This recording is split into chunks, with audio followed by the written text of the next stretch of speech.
Oh, terima kasih buat teman-teman yang telah hadir di acara diskusi solusi yang kita selenggarakan ini bersama TV Indi dan saya Channel Cakadut sebagai moderatornya. Dan di sini kita memiliki tamu yang sangat istimewa. Siapa dia? Beliau adalah Bapak Mefrijal, salah satu caleg DPD RI. Iya Pak, betul. Tepuk tangannya dulu dong, mana? Kita kedatangan tamu sangat istimewa nih. Sebelumnya kami minta maaf karena keterlambatan tadi ya, tapi tidak masalah. Acara kita lanjut Pak. Jadi tidak ada kita rem, kita tunggu Bapak Mefrijal ini sampai nyampe ke tempat ini. Karena ada sebagian beberapa teman-teman tadi juga, karena tadi di sini hujan juga Pak. Padang hujan Pak? Hujan. Oke, hujan. Oke Pak, boleh Pak Mefrijal memperkenalkan diri kepada teman-teman kita yang telah hadir di Black Orange Cafe ini. Terima kasih Pak panggilannya. Oke, terima kasih Pak Cakadut sudah mengundang kami di sini bincang-bincang malam minggu. Kata orang malam minggu itu malam yang panjang. Ya beda dengan malam-malam yang lainnya. Mudah-mudahan malam ini kita semakin akrab ya. Semakin akrab, kemudian berdiskusi tentang solusi hobi dan sosial. Itu ya malam ini. Jadi sekalian yang berbahagia, kenalkan nama saya Mefrijal. Ada juga gelarnya SHLH. Kampung saya di Cupak, Solo. Kemudian saya tinggal di Padang. Dulu pernah kuliah di Universitas Andalas. S1 saya di Una dan S2 saya juga di Andalas. Juga pernah kuliah di Fakultas Ekonomi dari jadi dulu dua awalnya ekonomi dan Fakultas Hukum. Jadi saya selesainya di Fakultas Hukum dan di Magister Hukum. Kalau hari-hari saya sebagai pengacara, advokat, dan insya Allah mudah-mudahan berkat doa kita bersama akan bertarung di Dewan Perwakilan Daerah Republik Indonesia perwakilan Sumatera Barat. Sumatera Barat, insya Allah. Ini kita langsung nih Pak, saya mau nanya, apa yang mendorong Pak Mefrijal untuk maju menjadi caleg DPD RI?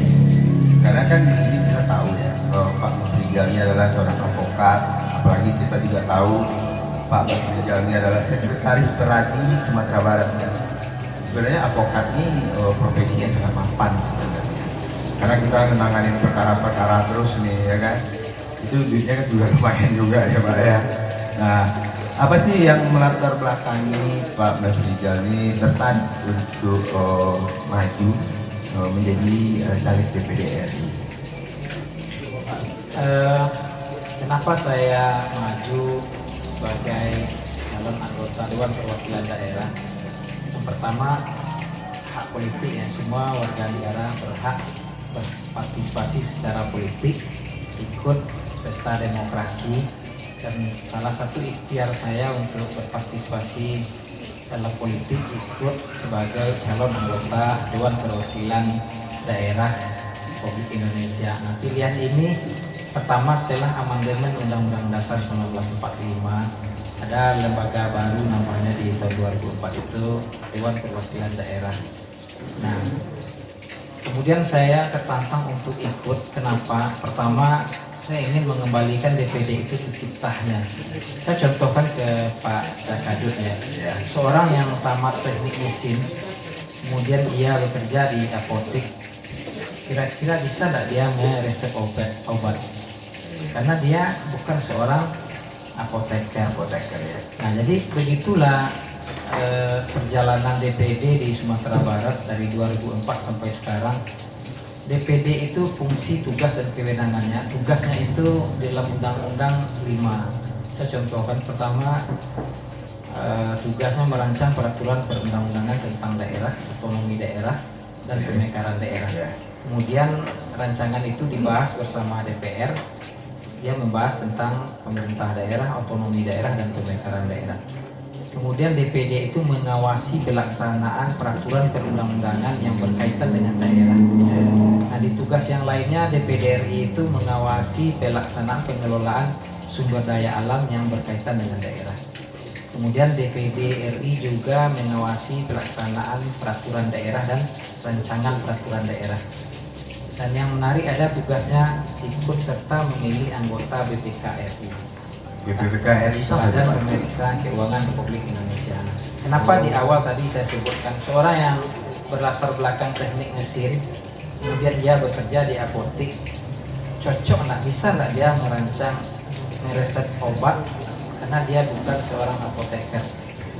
Nah, dia bisa bekerja di apotek tapi mungkin sebagai deliver order, marketing, dan tapi meresep obat tidak bisa. Nah, begini, kenapa DPD itu tidak dirasakan fungsinya oleh masyarakat Sumatera Barat, padahal dia punya fungsi, tugas, dan wewenang yang sangat besar. Karena yang menempatinya ini secara kompetensi, secara keilmuan, dan lain sebagainya itu tidak didukung dengan kapasitasnya sebagai anggota DPD RI dari segi keilmuan. Karena dia merancang peraturan perundang-undangan. Di DPD RI itu tidak ada kajian tafsir hadis, tidak ada kajian ekonomi, dia mau pure kajiannya tentang peraturan perundang-undangan. Makanya saya ingin kadang berdiskusi dengan anggota DPD yang sudah beberapa kali menjabat, dan juga sudah saya sampaikan ketika dialog di Padang TV. Kadang senior kita itu atau yang telah menempati berkali-kali jabatan di DPD RI itu hanya untuk aktualisasi diri saja. Padahal untuk memikirkan kepentingan daerah melalui jabatannya atau kapasitasnya sebagai anggota DPD ini kadang tidak dipikirkan. Nah, kenapa tidak dipikirkan? Karena faktor yang di awal yang saya sebut tadi, secara keilmuan mereka tidak punya kapasitas seperti itu. Nah, kalau kita pakai hadis Nabi, berikanlah sesuatu ke ahlinya. Ini ahlinya enggak beda dengan DPR RI. DPR RI ada komisi 1 sampai 11. Macam-macam keilmuan masuk di komisi masing-masing. Ada komisi 1, 2, 3 dan seterusnya. Tapi di DPD ini karena tugasnya, karena kewenangan yang saya sebutkan tadi merancang peraturan perundang-undangan, ini kan perlu keputusan keilmuan. Nah, ini yang jadi persoalan Pak Cakadut. Nah, berangkat dari itu, setelah berapa kali diskusi dengan teman-teman yang berlatar belakang hukum, kemudian saya didorong bersama-sama untuk ikut berpartisipasi dan ambil bahagian di DPD RI ini. Nah, ini yang melatar belakangi. Nah, tetapi apakah masyarakat kita atau siapa saja yang masyarakat pemilih, apakah dia mengenal DPD ini atau tidak? Nah, ini kan pertama kurang tersosialisasi. Saya begitu merasakan ketika mencari dukungan KTP yang harus diverifikasi, hampir 60% orang tidak kenal dengan DPD. Kenapa? Karena tidak merasakan fungsi manfaat dari DPD itu sendiri. Padahal fungsinya sangat besar. Misalnya dulu kota Gula Sumatera Barat dan Sumatera Utara itu kan kurang. Nah, ketua DPD dengan kewenangannya, karena ini berkaitan dengan hajat hidup orang banyak di daerah, Pak Irman Gusman dulu kan mendorong agar penambahan kota Gula ini fungsinya luar biasa besarnya. Gula ya. Nah, tapi karena ada satu dan lain hal, akhirnya Pak Irman terjebak ke pusaran korupsi ya. Nah, ini salah satu manfaatnya yang untuk daerah. Dan manfaat-manfaat yang lainnya, misalnya ranah Indojati dari awal DPD terbentuk dia sudah menginginkan pemekaran Agam Timur dan Agam Barat. Demikian juga Pasaman Tenggara dan Pasaman Barat. Nah, ini ranahnya kewenangannya DPD untuk meneruskan keinginan masyarakat ini di tingkat pusat, mengkomunikasikan secara politik di tingkat pusat. Tapi sampai hari ini RUU-nya tidak pernah dirancang. Kenapa tidak pernah dirancang RUU-nya, rancangan undang-undangnya tidak pernah disodorkan? Karena secara kompetensi dan basic keilmuan perwakilan kita di daerah ini tidak punya kemampuan untuk merancang itu. Nah ini dilema yang sangat luar biasa. Kemudian masalah otonomi daerah, kita PAD kita sangat kecil, kita bergantung ke DAU, DAK, dana perimbangan. Tetapi pernah nggak diusulkan atau dirancang peraturannya sehingga kebijakan itu berpihak ke daerah? Saya belum melihat risalah ini dibuat oleh anggota DPD yang terpilih. Nah kalau saya lihat, kalau kelemahannya saya lihat bukan orangnya atau bukan pergaulannya, tapi kompetensinya. Besi keilmuan, contoh sekarang dari yang 4 incumbent itu, satu tamat adab D3 adab di UIN, yang satu lagi tamat LC ya, yang satu lagi tamat sekolah politik di Padang. Yang basicnya hukum itu tidak ada. Padahal ini pure murni mesti dia mampu punya kompetensi untuk merancang peraturan perundang-undangan. Nah ini kendalanya kenapa DPD itu tidak diajukan orang, bahkan orang memilih suka-suka saja, mana yang cantik orangnya atau mana yang ganteng, orang akan mengusung itu. Tapi secara kompetensi itu terabaikan. Pak Rijal juga ganteng kok sebenarnya. Berarti peran DPD RI sebenarnya sangat vital juga sebenarnya untuk perkembangan daerah ya. Karena kan mindset masyarakat di Sumatera Barat ini khususnya, mereka kan lebih dominan tahunya dengan DPD RI ya kan, anggota dewan ya. Karena kan sebenarnya fungsi dari DPD itu sendirinya seperti Pak Menteri jelaskan tadi, ternyata benar-benar sangat berpengaruh sebenarnya. Nah terus apa langkahnya nanti Pak Menteri ya? Karena kan otomatis kita kan harus selalu mensosialisasikan. Kadang DPD ini kan banyak juga kadang terlewatkan oleh masyarakat ya. Nah di sini mungkin kita akan menyuarakan terus dari fungsi dan pentingnya dan perlunya kita memilih seorang anggota DPD RI. Karena seperti Pak Menteri jelaskan tadi, ternyata itu betul-betul sangat berperan sebenarnya. Nah terus untuk melakukan itu, ini kan termasuk PR berat nih Pak Menteri Jal, karena kan apa sih yang Pak Menteri Jal miliki untuk bisa mensosialisasikan ke masyarakat luas, khususnya di Sumatera Barat, apalagi Pak Menteri Jal ini kan berangkat dari Sumbar 1, itu kan mencakup semuanya ya. Nah untuk masyarakat juga ikut terdorong untuk mereka juga harus memiliki waktu mereka di DPD RI. Yang selama ini Pak Menteri lakukan itu seperti apa? Perlu saya luruskan juga, daerah pemilihan atau dapil DPD ini kan seluruh Sumatera Barat, 19 kabupaten kota. Nah ikhtiar yang sudah kita lakukan ini kan salah satu ikhtiar bentuk sosialisasi kita bersama tentang DPD. Nah mestinya semua orang ketika paham dengan fungsi, tugas dan kewenangan DPD tentu tidak akan memberatkan para kandidat atau siapa saja akan bertarung di DPD. Tetapi karena hampir rata-rata bahkan kita coba survei dan tanya berapa orang di kalangan intelektual saja, katakanlah mahasiswa di kampus. Kemudian saya juga pernah tanya ke dosen pun tidak tahu dia apa DPD. Apa itu tidak ada gunanya. Rata-rata orang menyatakan pendapat yang negatif terhadap DPD ini.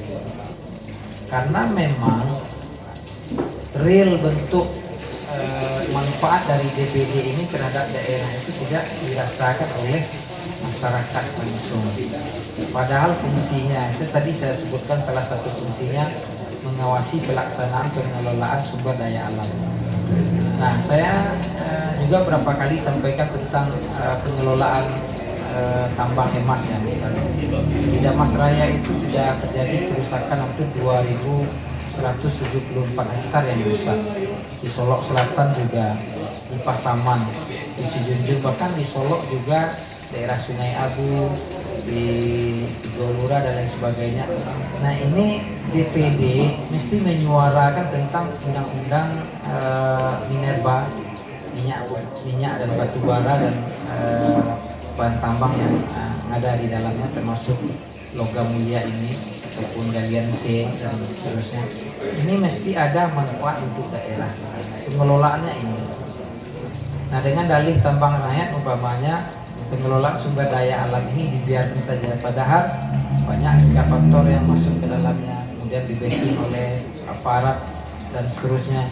Tapi di mana DPD yang tugas dan fungsi salah satu tugasnya mengawasi pelaksanaan pengelolaan sumber daya alam atau pengalihan kawasan hutan. Kita contohnya di Solo, beberapa daerah yang akan dibuka untuk jalan yang telah terisolir sekian tahun karena terhalang oleh hutan lindung, itu kan tidak pernah bisa bergeser posisi dari status kawasan itu. Nah ini banyak tugas-tugasnya Pak yang bisa dirasakan oleh masyarakat. Tapi kembali lagi ke awal cerita, karena saya yakin mungkin karena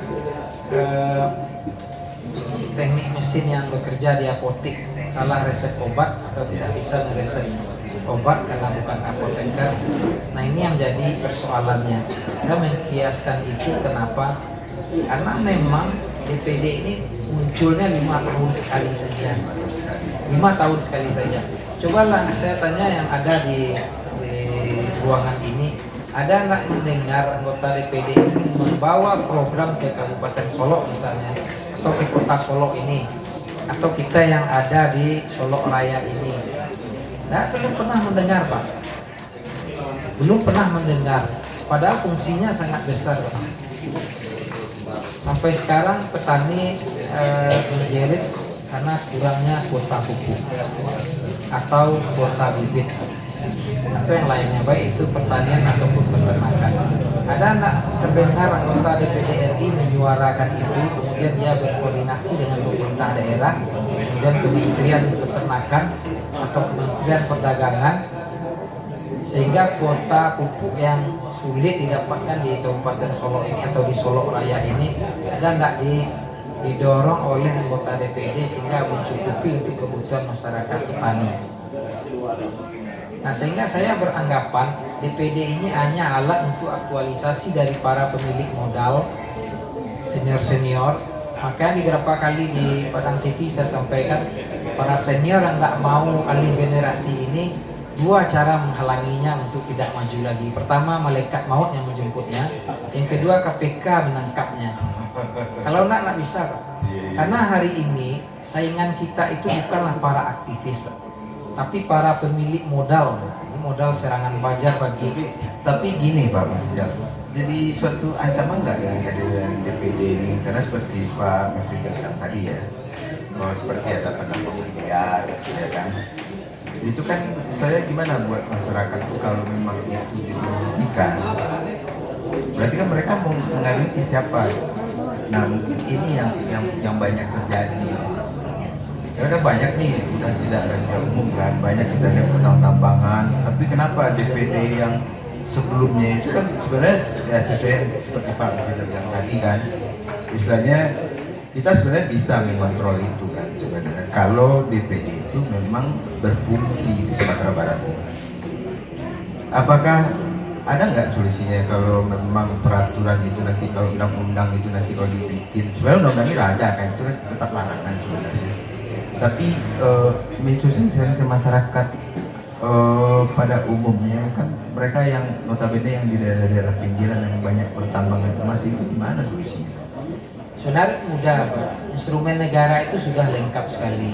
Ada TNI, ada Polri, ada Dinas SDM, ada Dinas Lingkungan Hidup, ada Dinas Kehutanan, ada Balai Wilayah Sungai. Semuanya sudah ada Pak.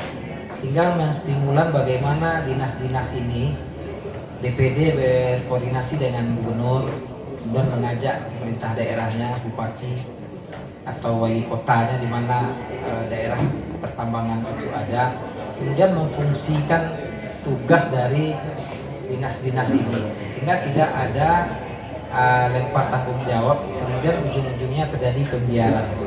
Nah sekarang yang terjadi itu kan pembiaran pembiaran dan tidak pernah ada penuntasan persoalan ini sampai sekarang. Misal geopark Silokek di Sijunjung itu sekarang airnya sudah hitam pekat dan coklat, mengandung bahan kimia. Nah, tentu tidak mungkin kerbau atau harimau yang berkubang di hulu sungai sehingga sungai itu menjadi keruh bertahun-tahun, bahkan sudah hampir 5 tahun.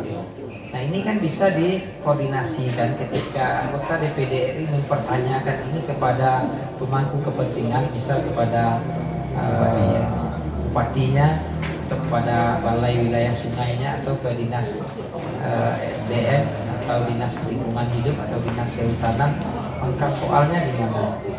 Nah, ini jalur ini yang kewenangan ini yang tidak digunakan oleh incumbent yang menjabat sebagai anggota DPD RI. Ini yang sangat kita sesalkan. Apakah mereka yang incumbent ini tidak mengetahui tugas atau kewenangannya karena basis keilmuannya dari awal tadi saya sampaikan, atau memang tidak peduli dengan urusan daerah, misal masalah pertambangan atau langkanya pupuk atau yang lain sebagainya. Nah, pembiaran ini yang mestinya masyarakat tahu dan mau peduli juga, mendorong, mendesak. Tidak ada saya dengar DPD ini di demo orang sampai sekarang. Kalau anggota DPR ada yang di demo, DPRD ada yang di demo, DPD nggak ada ya? DPD nggak ada. Mungkin Bahkan tahu nggak yang di ruangan ini, tahu nggak kalau DPD ini ada kantor perwakilannya di Provinsi Sumatera Barat? Mungkin juga tidak tahu. Karena dia tidak pernah hadir. Hadirnya hanya mensosialisasikan 4 pilar dalam kapasitasnya sebagai anggota MPR RI. 4 pilar. Dari 2004 sampai sekarang itu mensosialisasikan 4 pilar. Bahkan saya pernah berseloroh dulu ketika acara ini, kenapa enggak 10 pilar yang disosialisasikan? Kenapa 4 pilar terus? Nah, ini yang enggak dirasakan Pak Cakadut terhadap DPD RI. Nah, tentu dengan tugas itu masyarakat itu juga harus tahu apa tugasnya, apa pentingnya DPD. Kalau tidak ada pentingnya, tidak ada gunanya, tentu harus ada sikap dari masyarakat terhadap DPD ini. Apakah karena salah urus, atau karena salah orang, atau karena basic atau kompetensi yang tidak memadai untuk mengelola DPD ini, atau karena apa? Ini tentu harus menjadi tanda tanya dan solusi harus kita carikan bersama-sama dengan kondisi DPD ini. Di provinsi-provinsi lain DPD ini bermanfaat besar, manfaatnya terhadap daerahnya karena dia bisa membawa banyak program dari pusat ke daerah, banyak bisa dibawa hal-hal yang bisa memajukan daerahnya. Tapi untuk Sumatera Barat, saya juga tanya ke staf-staf yang ada di DPD itu, mereka tentu mengikuti dari pimpinannya atau anggota DPD-nya langsung. Kalau anggota DPD-nya diam, tentu yang lainnya tidak bisa berbuat banyak. Ini kondisi real DPD kita di Sumatera Barat. Nah, saya ingin mudah-mudahan Pak Cakadut agak sekali mengundang juga lah incumbent ini, sehingga klarifikasinya bisa langsung disampaikan langsung dari mereka ya. Langsung dari mereka, dan setidak-tidaknya dia mau meminta maaf ke masyarakat pemilihnya. Nah, ini dilema DPD, Pak. Dan tentu harapan saya ya, mungkin kita semua, tentu kita harus bukan artinya saya menyatakan saya punya kemampuan lebih ya jika diamanai anggota DPD, tapi setidak-tidaknya dari indikasi keilmuan atau dari indikasi pengalaman dan kemampuan untuk merancang undang-undang RUU. Nah, tentu Pak Cakadut bisa menilai kapasitas dan kompetensi saya dari keilmuan maupun dari pengalaman itu sendiri. Nah, ini pesan-pesan yang mesti kita sampaikan juga secara bersama-sama, Pak Cakadut. Nah, ini buat teman-teman yang lagi nyaksikan ini, inilah sebenarnya apa yang disampaikan oleh Pak Mefrijal tadi, fungsi dari DPD RI itu memang harus masyarakat ikut mengontrol sebenarnya ya. Jadi mungkin nanti next saya akan coba mengundang yang incumbentnya mungkin. Dan saya juga pengen menggali tuntas kenapa sih selama ini masyarakat ini sebenarnya banyak yang tidak tahu dari fungsi DPD. Nah, dengan kehadiran Pak Mefrijal pada malam hari ini sebenarnya membuka juga buat kita, apalagi di sini kita bermacam-macam teman-teman yang hadir di sini, ada teman-teman juga dari lintas manapun, mereka juga mengharapkan ada perubahan untuk di daerah, khususnya buat Kota Solo. Nah, mungkin di sini saya pengen nanya nih Pak Mefrijal, ini kan ada temuan juga, jadi sebelum teman-teman yang saya undang di sini, mereka juga ada pengen nanya ini apa, bisa nggak sih mengenai ini, saya pengen tahu gimana, karena kan Pak Mefrijal ini kan basicnya seorang lawyer nih, berarti tahu tentang hukum gitu. Nah, mungkin kebetulan beliau juga telah hadir di sini. Beliau mungkin memang udah request sama saya pengen nanya nanti nih kalau beliau ada. Nah, kita persilahkan beliau. Ini kita udah masuk ke sesi tanya jawab. Karena apa yang Pak Mefrijal jelaskan tadi tentang fungsi manfaat DPD ini memang harus ada, dan itu juga mungkin akan terus kita sosialisasikan, tidak hanya DPD RI aja, tidak hanya anggota legislatif aja, ternyata anggota DPD ini juga patut kayak juga kita berikan dukungan dan supportnya. Oke, di sini udah ada Pak Agus Rizal, saya persilahkan. Assalamualaikum warahmatullahi wabarakatuh, Pak Presiden. Perkenalkan, nama saya Agus Rizal. Cukup lengkap tadi apa yang Bapak sampaikan. Apalagi tadi masalah tentang pertanian, Pak ya. Jadi begini Pak, di daerah, umumnya di daerah itu banyak sekali kasus tentang pagang gadai. Mungkin Pak paham ini. Contohnya begini Pak, di daerah-daerah ini mungkin problem masyarakat Minang mungkin ya menurut saya. Banyak sekali sawah yang tergadai sudah berpuluh tahun, sementara pemiliknya tidak mampu untuk menembus. Nah, kira-kira jalannya seperti apa mungkin solusi yang dapat Bapak sampaikan? Nah, di sini kita tahu bahwa Bapak adalah seorang pengacara, sangat paham memang dengan hukum. Kami juga pernah membaca tentang masalah hukum agraria, itu dijelaskan kalau ada beberapa, kalau ini tergadai sekian tahun otomatis kembali ke pemilik. Ini benar atau tidak? Tentu inilah ingin kami Bapak menjelaskan masalah ini. Sekali lagi Pak, ini mungkin bukan persoalan saya sendiri, tapi ini mungkin sudah masalah orang Minang, mungkin kebanyakan seperti itu. Ada nggak solusinya? Bagaimana mengembalikan sawah atau ladang yang tergadai yang sudah berpuluh tahun ini? Ada nggak jalannya secara hukum? Demikian Pak, terima kasih. Baik Pak Gus ya, Pak Gus Rial ya, Pak Gus Rizal ya. Masalah pagang gadai ini di Minangkabau itu kan sudah lama, bahkan dari nenek moyang kita sudah mendengar istilah pagang gadai di Minangkabau. Tapi sebelum kita jauh membahas persoalan pagang gadai ini, dulu sebelum pagang gadai itu terjadi atau dialihkan dari seseorang ke orang lain, itu diutamakan di dalam kaum itu sendiri. Kaum itu akan bertanya, ada nggak yang berlebih rezekinya, saya punya sawah atau saya punya gurun, sehingga dia bisa dirunggukan ke dia, atau diberikan ke dia, kemudian uangnya kita pakai untuk berapa waktu. Nah, memang di pagang gadai itu kan tidak ada 3 tahun, 4 tahun, tapi sepanjang dia belum mengembalikan runggunya atau mengembalikan uangnya yang dipakai, itu karena dekatnya kekerabatan, dan itu tidak jadi persoalan di awal mula pegang gadai itu ada. Tapi setelah ada kajian pendekatan religius, pendekatan agama, ternyata kita juga keliru memahami gadai yang seperti itu. Karena sudahlah sawah orang dimanfaatkan, diambil manfaatnya, sawahnya dikuasai atau gurunya dikuasai. Si pemilik yang tidak punya modal atau tidak punya uang awalnya, sehingga hartanya itu kan diserahkan ke si pemilik uang. Nah, di sini letak soalnya.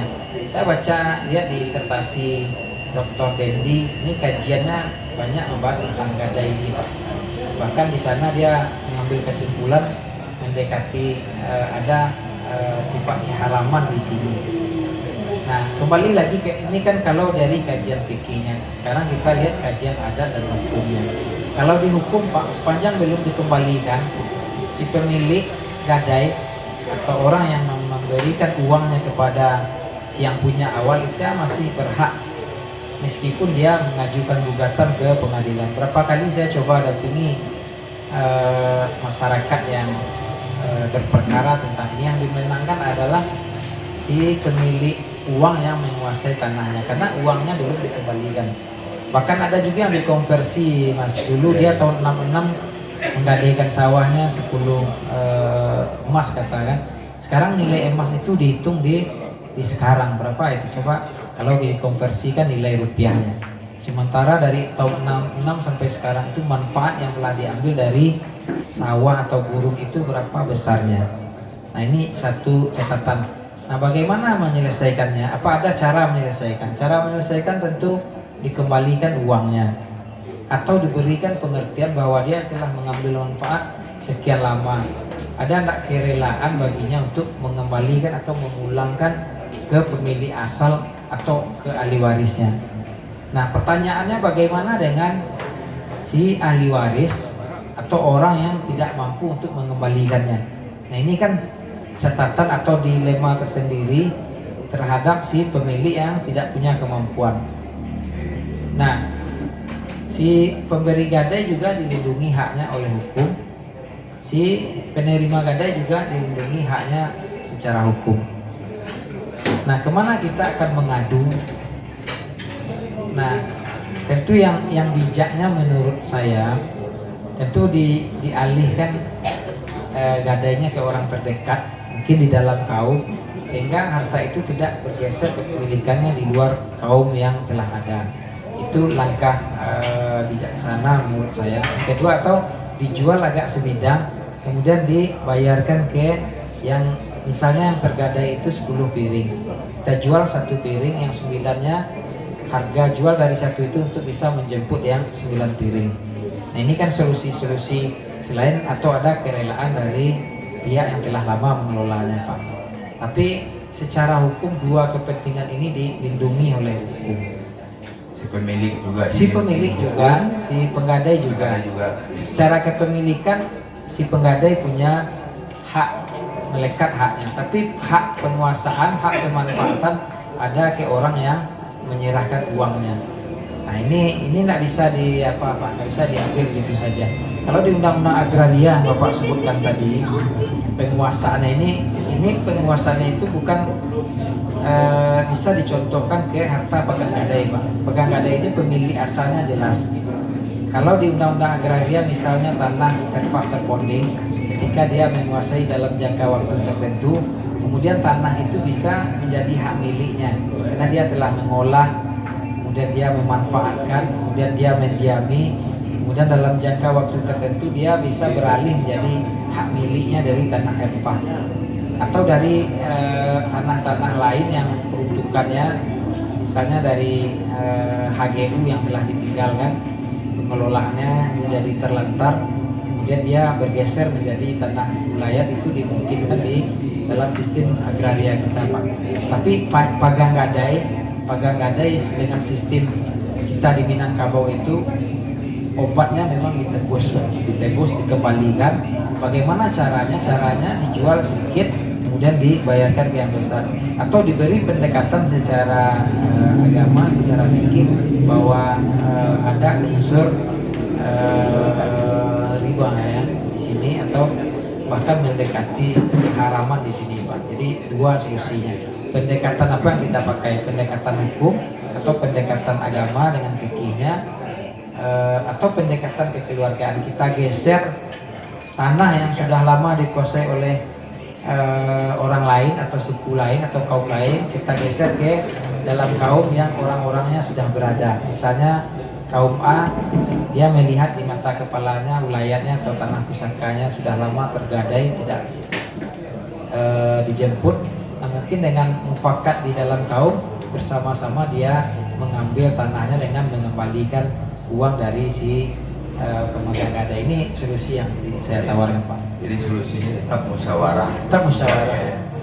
Jadi tidak bisa kita bawa ke jalur hukum, Nggak karena bisa. keduanya tetap dilindungi oleh hukum. Menang yang ini Pak, pemegang gadai Pak. Pemegang gadai pasti Karena menang. uangnya belum dikembalikan sampai gugatan diajukan. Jadi sia-sia diajukan gugatan.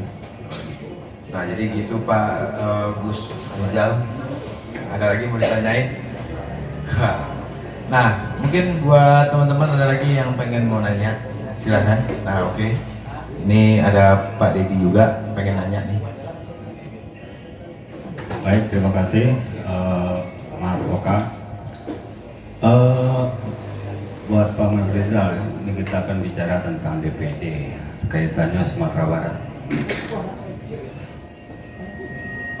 Sepengetahuan saya, kondisi sekarang ini Sumatera Barat untuk kaum LGBT itu sangat tinggi.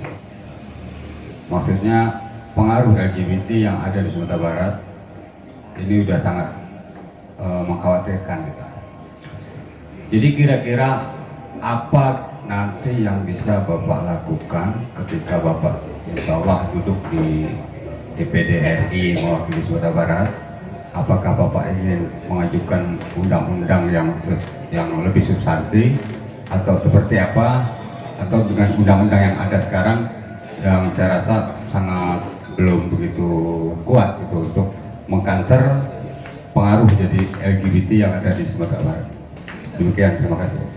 Oke, baik Ketua, persoalan LGBT ini kan sudah menasional ya. Tetapi apakah kita akan membencinya atau kita akan mencari solusi terhadap saudara-saudara kita yang terjangkiti oleh penyakit itu? Tentu kebijaksanaan yang perlu kita miliki bersama ya, karena dia sama saudara kita. Misal ada saudara kita yang terjangkiti itu, apakah mereka harus kita usir, harus kita musnahkan? Menurut saya itu bukan solusi ya, baik dari segi hukum maupun dari segi hak asasi manusia. Tapi solusi terbaik yang kita lakukan adalah banyak pendekatan yang bisa dari awal. Pertama, antisipasi. Ada namanya prinsip lebih mencintai dengan cinta Pak. Jadi sebenarnya akar persoalan ini dari awal sebenarnya. Mungkin bapak-bapak dan ibu yang ada di ruangan ini, saya ingin mengajak mereview ke awal untuk mendidik keluarga di rumah.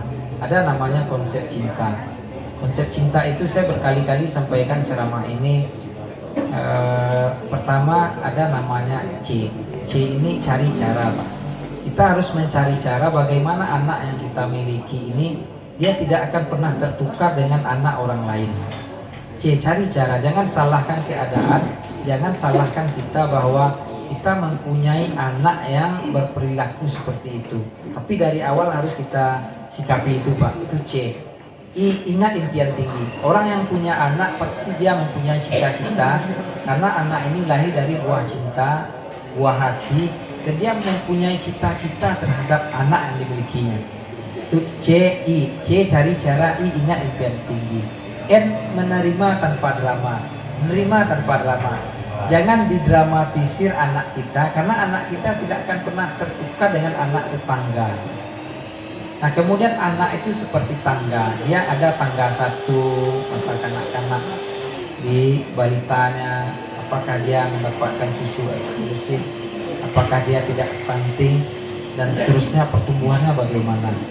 Nah ini yang kita mesti kita sikapi juga. C, cari cara. I, ingat impian tinggi. N, menerima tanpa drama. Dan C, D, tidak takut salah. Nah kadang anak sedikit nak mau makan, nak makan nah. Kita menggunakan bahasa-bahasa yang dari kecil mereka sudah terintimidasi, mereka sudah terancam. Kalimat ini harus jangan pernah digunakan. Misalnya contoh yang baik, bapak sedih nak kalau Bari tidak makan, bapak senang kalau Bari makannya banyak. Kan kalimat-kalimat efektif yang bisa kita gunakan sehingga menstimulan anak ini merangsang pertumbuhan afektifnya, kognitifnya dan psikomotoriknya itu menjadi lebih baik. Kemudian C, asik main bersama. Ada anak kita orang tua ini asik main bersama dengan anak-anaknya. Karena anak ini ketika dia sudah SMP, SMA, dia tak mau lagi dipeluk oleh orang tuanya atau dipegang atau diajak. Nah masa-masa kecil ini ada anak asik nak main bersama, sehingga ada cerita yang nanti bisa ditampilkan atau ada cerita nanti yang bisa disampaikan bahwa dia mempunyai orang tua yang tauladan baginya. Nah ini ada prinsip cinta ini Pak. Kenapa saya berani sampaikan itu? Saya relawan keluarga kita Pak Cekadut. Saya bersertifikat nasional Pak. Saya sudah pelatihan 72 jam pertama dan 52 jam keduanya. Nah, makanya saya berani Pak, ketuanya Ibu Najila Shihab di nasional. Di prinsip cinta itu harus kita tularkan dan ini bermanfaat Pak. Contohnya saya di keluarga saya, anak saya kelas 6 SD. Saya setiap maghrib itu Pak, setelah maghrib saya ke masjid, saya bawa anak saya. Kemudian di rumah itu kami makan malam, ini contohnya ya. Atau setelah maghrib itu kami bermusyawarah Pak. Kita baca satu hadis, kemudian musyawarah. Ada anak yang ingin disampaikan oleh anak ke kita, atau oleh istri ke kita, atau oleh kita ke anak dan istri kita. Sehingga hidup adab berkeluarga di rumah Pak. Hidup adab-adab, hidup sunnah-sunnah di rumah kita. Nah, berkaitan dengan pertanyaan tadi, bagaimana dengan LGBT? LGBT itu akar persoalannya tentu dari dia umur 1 sampai sekian tahun Pak, masa anak-anaknya. Umur 1 tahun, dia umur dari 0 sampai 6 bulan itu dia dapat ASI eksklusif. 6 bulan sampai 2 tahun dia disapih secara pantas. Nah, ketika terjadi persoalan LGBT atau perilaku menyimpang oleh seorang anak, kemudian dia tumbuh dewasa, dia punya kekasan lain, tidak layaknya atau lazimnya seorang laki-laki atau seorang perempuan, kemudian pantas tak mereka kita hujat hari ini? Atau pantas tak mereka kita kesampingkan? Atau kita tempatkan dia pada posisi yang lain? Saya pikir ini terlalu zalim juga kita secara manusiawi atau sebagai keluarga, padahal akar persoalannya dari sini Pak, dari awal pola asuh di kecil, karena tidak menggunakan prinsip cinta yang saya sampaikan ini persoalannya Pak Cekadut. Jadi bukan karena lingkungan, bukan ya, bukan karena lingkungan, dari awal bukan karena pergaulan, bukan, karena dari awal dia salah urus ya, atau salah didik. Kadang kita dari kecil sudah rata-rata Pak yang main kasar atau yang pasal 351 itu dia dari kecil sudah tertekan Pak. Saya pernah membela seorang perempuan pegawai hebat ya Pak. Dia disiksa oleh suaminya, bahkan diinjak lehernya ketika istrinya sedang sholat, bahkan mau dilempar ke dalam sumur. Ketika diinterogasi, mau kita damaikan karena kasus keluarga, kekerasan dalam keluarga, KDRT, ternyata si suaminya ini Pak, padahal suaminya pejabat Pak, salah satu pejabat di Kementerian Keuangan yang didinaskan di provinsi ya. Dia ternyata dari kecil disiksa oleh bapaknya Pak. Dia disiksa, dipukul, dan perlakuan itu dilakukan ke orang terdekatnya Pak, istrinya, ke anaknya Pak, tapi latar belakangnya ada. Nah misalnya kasus, saya juga ada melaporkan kasus sodomi dan pencabulan. Ternyata dia korban sodomi ketika dia berumur 5 tahun Pak, dan itu membekas. Jadi ada riwayat penyakit atau riwayat yang tidak mengenakan bagi si anak sehingga dia menjadi LGBT ini ketua. Nah jadi kemudian bagaimana DPD memfungsikan atau mengambil peran terhadap kondisi ini. Nah karena ini tanggung jawab negara, tanggung jawab yang besar untuk menyelesaikan ini, tentu semua pihak harus diajak, harus dikembalikan ke fitrahnya sebagai laki-laki atau sebagai perempuan. Nah caranya tentu memang harus ada edukasi kepada yang telah terlanjur, kita kembalikan baik itu pendekatannya secara agama maupun pendekatan psikologi lainnya, sehingga yang terjangkiti penyakit ini bisa mengurai benang kusut yang ada di sarafnya, yang ada di otaknya, yang ada di lingkungannya untuk kembali ke kondisi normal layaknya dia sebagai seorang yang normal. Itu Pak. Tepuk tangan dulu dong buat Pak Rizal. Ya, luar biasa juga Pak Rizal ini, banyak banget bidang yang Bapak kuasain. Di samping hukum, ternyata cinta juga. Nah, ini kenapa begitu Pak Jakadut? Karena persoalan hukum pun timbulnya dari Cinta juga, rasa dari cinta. cinta ini Pak, dari kecil. Karena kenapa orang melakukan kriminal, kenapa orang melakukan perbuatan melawan hukum? Karena dari kecilnya Pak dia sudah dididik tidak taat hukum, tidak bangga taat hukum. Nah sehingga dia setelah tumbuh dewasa dia tidak mengambil peran layaknya dia sebagai orang yang taat hukum.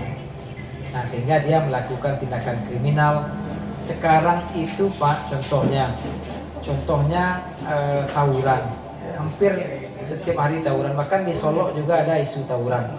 Sekarang mulai rame ini. Perlindungan. Nah, apa solusi yang ditawarkan?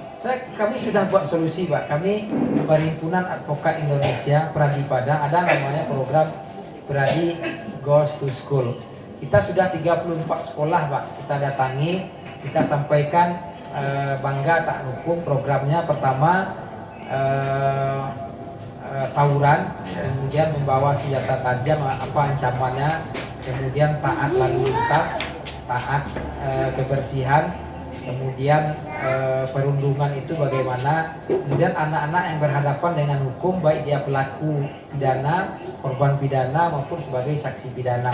Kita sampaikan itu Pak. Sudah jauh saya mencalon anggota DPD ini Pak, program ini sudah kita lakukan ke sekolah-sekolah Pak. Udah jalan duluan ya? Udah jalan duluan, kita sosialisasikan persoalan ini Pak. Nah, tak jauh dari sana Pak. Kenapa anak-anak ini tawuran, anak-anak ini bermasalah secara hukum? Kembali ke prinsip cinta di awal Pak. Prinsip cinta di awal, salah urus, salah asuh, kemudian dia mencari jati dirinya sendiri Pak Jakadut. Makanya dia senang tawuran. Kalau dulu orang tawuran paling berkelahi 1 lawan 1 atau 1 lawan 2 karena dia berlatih silat di surau atau di gurunya, ingin mencoba-cobakan kemampuannya. Tapi sekarang dia membawa kelewang, membawa rantai, membawa besi, membawa kayu, pakai paku dan lain sebagainya untuk membunuh atau memusnahkan siapa saja yang dijumpainya atau ditemui yang sebaya dengan dia. Nah ini persoalannya Pak Jakadut. Karena kan sekarang ini dengan maraknya dunia digital, karena kan ini mendorong anak-anak sekolah juga kan. Sebenarnya kalau mereka melakukan hal seperti itu akan menjadi satu kebanggaan buat mereka sebenarnya. Itu kan peranan itu juga harus ada kontrolnya juga. Nah berarti Pak Rizal, kalau masyarakat ingin berkonsultasi mengenai cinta sama Pak Rizal berarti bisa nanti ya? Insya Allah bisa. Bisa. Kita harus kampanyekan mencintai lebih baik dengan cinta ini Pak, harus kita sosialisasikan. Karena prinsip cinta ini hari cara, ingat impian tinggi, menerima tanpa drama, tidak takut salah, asik main bersama, ini harus ada dan hadir di tengah-tengah keluarga kita Pak, termasuk di lingkungan ini. Kita cari cara bagaimana program ini semarak, kafe ini rame, ini kan harus kita cari cara ya, sehingga prinsip cinta itu menjadi mengakar, tumbuh dan berkembang di kita bersama. Jadi konsultasi kita untuk mencari orang mencintai kita. Boleh? Boleh. Iya. Nah, buat teman-teman yang ingin dicintai oleh seseorang, nah silakan nanti konsultasi dengan beliau. Ada lagi nggak teman-teman, mungkin ada yang ingin menanyakan lagi? Oke. Nah ini kita persilakan maju ke depan aja Bang Doni. Atau boleh dari sana juga nggak apa-apa karena kedengeran. Nah oke.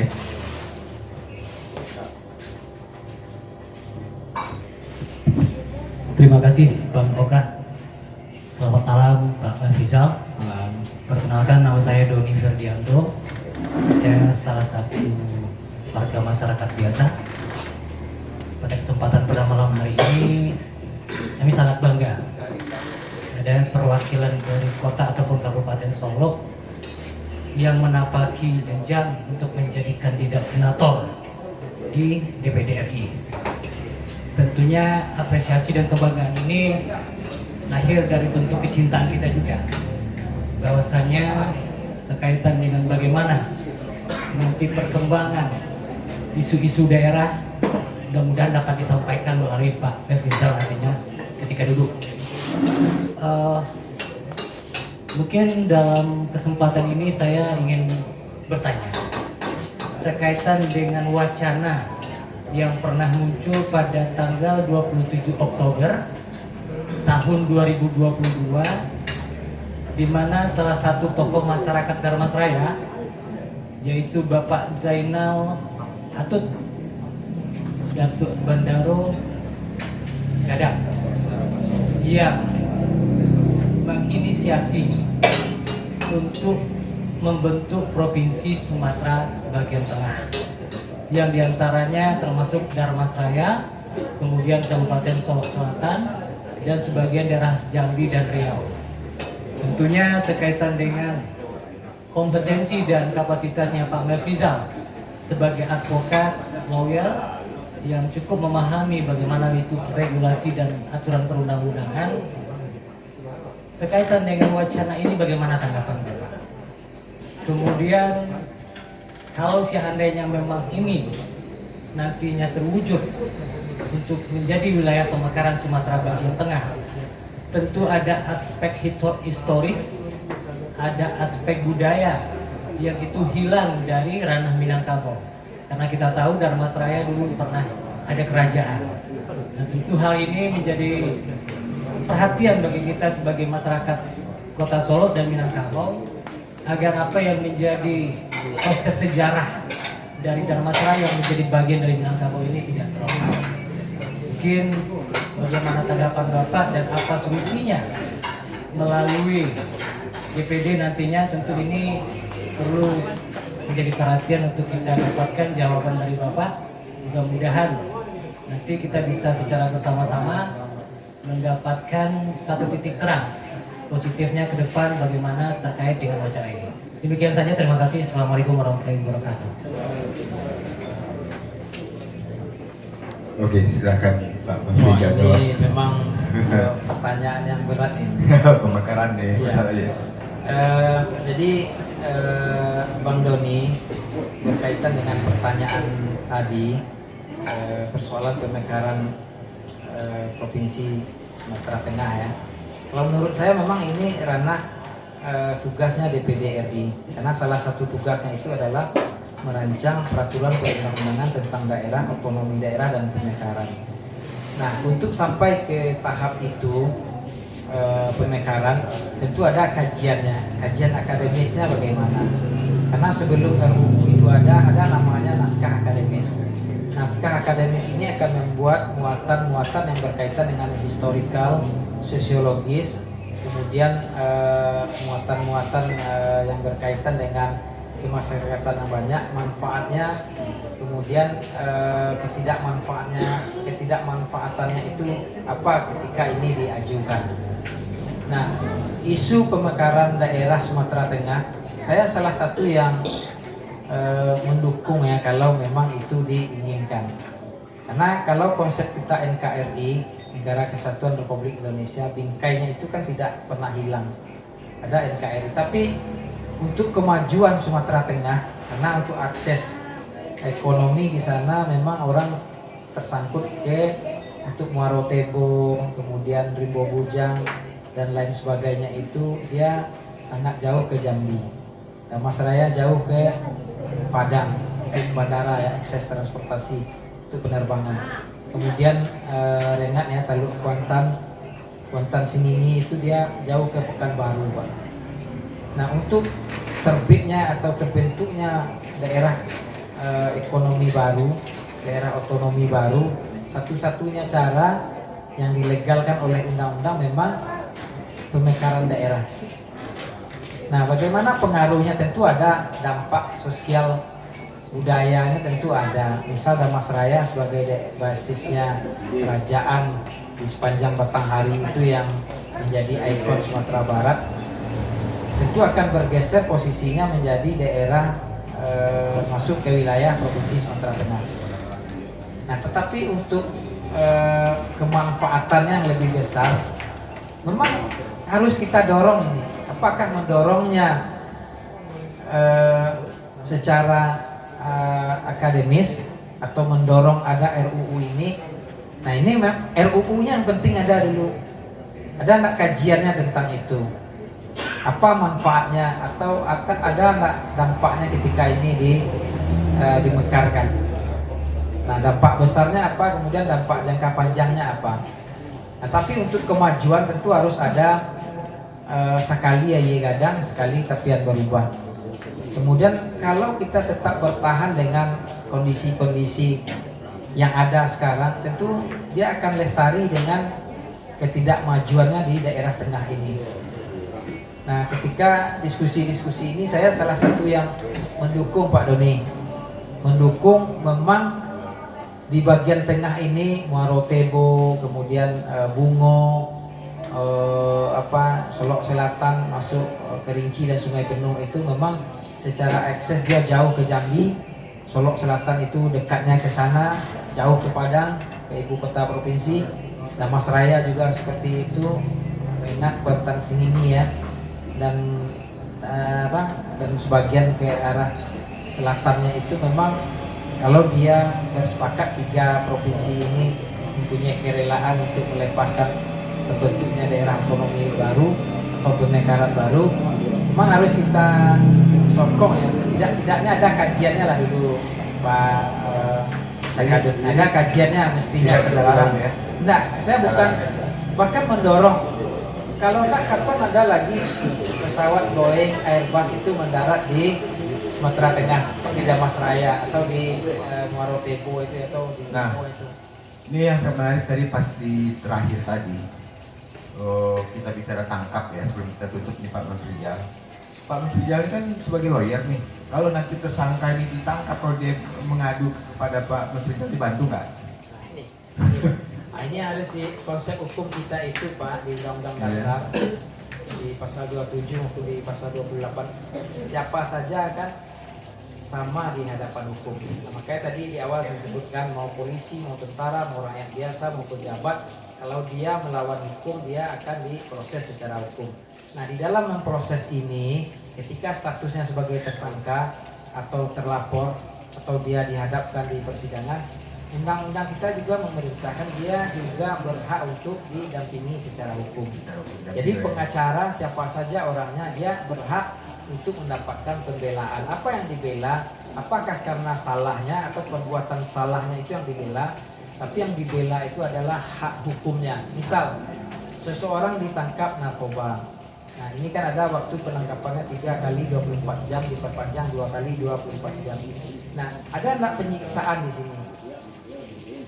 Ada enggak dia dianiaya oleh aparat di sini? Nah, ketika dia mempunyai pengacara atau lawyer, hak hukumnya akan terlindungi, Pak. Kalau dia disiksa oleh polisi, kita bisa laporkan polisinya. Kalau dia disiksa oleh BNN, kita laporkan BNN-nya. Kita yang tidak boleh itu agent rating namanya, menghakimi orang sebelum putusan pengadilan itu ada. Nah, ini yang harus juga budaya hukum kita ini harus kita tertibkan. Orang belum apa-apa sudah kita tangani. Dia masuk penjara sehat, kemudian besoknya kakinya patah, giginya copot, bahkan meninggal seperti yang di Si Junjung. Si Junjung itu dulu pelaku pencurian, diduga pencurian itu mati di sel tahanan. Padahal sel tahanan itu adalah tempat yang paling aman yang paling kondusif untuk keamanan seorang di tempat khusus sebagai pelaku tindak kejahatan. Tapi dia digantung, dibunuh, kemudian pelakunya juga aparat. Nah ini bukan berarti kita harus, ini perlu juga diluruskan, kenapa pembunuh, perampok, penjudi atau apa saja dia berhak dibela. Yang kita bela itu bukan perbuatannya, tapi yang kita bela adalah hak hukumnya. Karena siapa saja yang tersandung secara hukum, dia berhak mendapatkan pendampingan secara hukum. Bahkan di dalam undang-undang itu Pak Cakadut disebutkan sifatnya non-derogable right, hak yang tidak bisa dikurangi dalam keadaan apapun. Dalam kondisi perang pun hak hukum orang harus dilindungi. Nah jadi itu, jadi nggak boleh kita a priori yang walaupun dia seorang pembunuh, perampok, tapi dia berhak mendapatkan pembelaan atau berhak mendapatkan bantuan hukum. Bahkan kalau tidak dibela justru batal demi hukum dakwaannya, Pak. Nah tapi yang kita bela itu kan bukan dia kita membenarkan dia melakukan tindak kejahatan, tapi bagaimana hak hukumnya terlindungi, kemudian dia tidak diperlakukan sewenang-wenang sebagai seorang yang akan diadili. Nah ini saja sebenarnya, makanya kalau ada tersangkut masalah hukum, cari pengacara terdekat.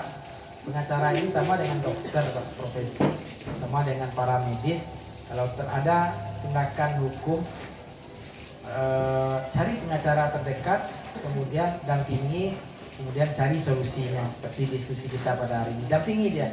Karena di hukum, karena hukum kita belum baik-baik saja, orang sehat pun ketika diproses hijau-hijau dia keluar dari sana, bahkan robek kepalanya, giginya, kakinya, biasanya lurus jalannya, keluar dari sana enggak lurus jalannya. Ini yang perlu kita kampanyekan juga. Nah kami dari Peradi, Pak, kita punya channel namanya, Pak, untuk yang ada di sini, karena saya sekretaris Perhimpunan Advokat. Kalau ada aparat yang memperlakukan masyarakat atau tersangka atau terdakwa, laporkan ke kami orangnya, institusinya, nanti kita laporkan ke atasannya. Kita ada kerjasama dengan untuk kepolisian, kita ada kerjasama dengan Kapoldanya, dengan kejaksaan. Kemudian kalau ada hakim-hakim nakal, ada badan pengawas, kita bisa menjadi corong Bapak dan Ibu sekalian yang berbahagia untuk memberikan akses bahwa keadilan itu adalah milik kita bersama, bukan milik pemilik uang saja atau milik orang yang berpangkat saja atau milik orang-orang tertentu saja. Kita punya channel pengaduan itu di Perhimpunan Advokat Indonesia Padang ya, Sumbar. Kantor kita di Jalan Gajah Mada nomor 2F Padang. Atau bisa ke saya langsung juga kalau tanya-tanya konsultasi hukum. Di Peradi itu ada lembaga bantuan hukum, Pak, sama dengan LBH, YLBHI. Kita siap memberikan pendampingan atau konsultasi secara cuma-cuma sepanjang, nah dia ada syaratnya. Kalau yang gratis cuma-cuma ini harus ada surat miskinnya dari SKTM ya, dari kelurahan atau nagari. Tapi kalau yang mampu berbayar itu bisa didiskusikan tarif atau bayarannya. Tapi setidaknya di awal kita berikan konsultasi hukum secara gratis atau cuma-cuma terlebih dahulu sebelum menindaklanjutinya ke tahap berikutnya. Demikian Pak Cakadut. Oke, sangat terang banget nih Pak Mefrijal. Tepuk tangan dulu dong buat Pak Mefrijal. Oke Pak Mefrijal, terima kasih banyak pada diskusi solusi kita pada malam hari ini. Sungguh sangat luar biasa. Jadi di sini kita bisa tahu apa tujuan dari fungsinya DPD RI ini. Sebenarnya kita membahas temanya sebenarnya, tapi karena ini memang di awal kita bicara DPD RI ini banyak yang disampingkan. Nah, jadi pembahasannya tentang DPD RI malam ini. Pak Mefrijal, lain waktu kita bahas lagi di topik yang lebih menariknya lagi. Terima kasih Pak Mefrijal. Terima kasih banyak ya. Cakadut sudah dihadirkan di hadapan kita bersama orang Solo, warga Solo. Saya juga orang Solo. Tentu harapan saya dengan adanya forum ini menjadi pintu silaturahmi bagi kita bersama.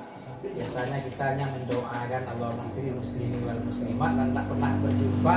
sekarang kita sudah bertatap muka di hadapan bersama, dan Bapak sekalian juga bisa melihat kapasitas saya pantas nggak atau layak nggak untuk kita bantu secara bersama-sama. Tentu semuanya kembali ke kita semua yang ada di kafe ini. Nah, tepuk tangan dulu lagi dong. Aduh, terima kasih buat Black Orange Warung, ini bukan kafe, ini warung ya, warung Black Orange.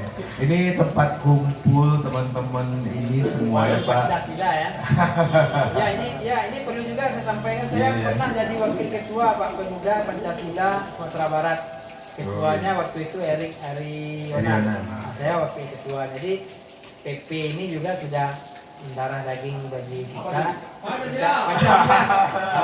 Jadi Pancasila. juga bahagian dari keluarga besar PP ini. Oke, siap, mantap. Nanti kita bahas itu, Siap. kita diskusi lagi tentang pemuda Pancasila.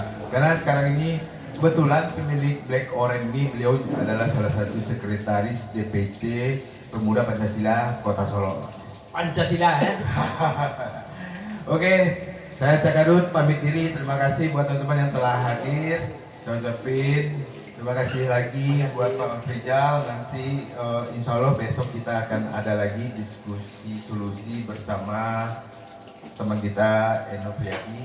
Besok nanti jam berapa nanti mungkin malam mungkin ya, atau malam atau sore. Oke, sekian dan terima kasih.